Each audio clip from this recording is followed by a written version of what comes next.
जय जय श्री हरिवंश. तर आम्हाला UK येऊन 5-6 वर्ष झाली मला.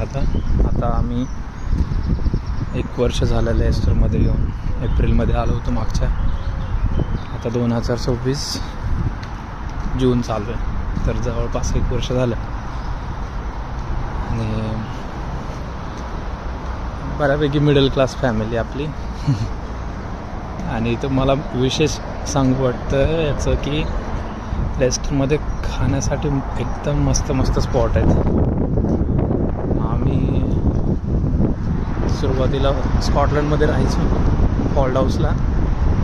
तर आम्हाला म्हणजे इंडियन फूड खायचं असेल सुरुवातीला तर एवढं माहितीच नव्हतं. त्यावेळेस कोरोनाच्या काळात आल्यामुळं स्कॉटलंडमधलं पण नव्हतं माहिती कुठं मिळतं इंडियन फूड. बट आम्ही खूप सर्च केलं आणि तिथं ट्राय केलं तर आम्हाला एवढं नाही आवडलं. मग आम्ही इकडे वेम्बलीला फक्त कशासाठी तरी इंडियन फूड खाण्यासाठी. पाणीपुरी, भेळ, समोसा, चाट हे सगळं. लिटरली ते मिळायचं नाही आम्हाला तिथं. आता आम्ही 1 वर्ष झालं इथे लेस्टरमध्ये शिफ्ट झालो आहे. तर लेस्टरमध्ये गुजराती लोक खूप आहेत, त्याच्यामुळे इथे एवढे ऑप्शन आहेत खायचे की म्हणजे तुम्ही दररोज ट्राय करू शकता. दररोज नाही, ज्या पण वेळेला बाहेर जाल त्यावेळेला तुम्ही नवीन ट्राय करू शकता त्या रेस्टॉरंटवर.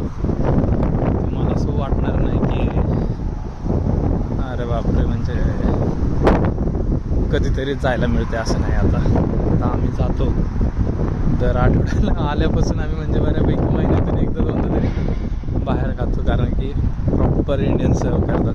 त्यावेळेस मी पहिल्यांदा आलो होतो त्यावेळेस एकदम मला असं वाटलं वा, डायरेक्ट हिंदीमध्ये बोलले ते. आणि आता आम्ही म्हणजे इथं नेहमी खाऊ शकतो आणि एवढे जास्त रेट पण नाहीत.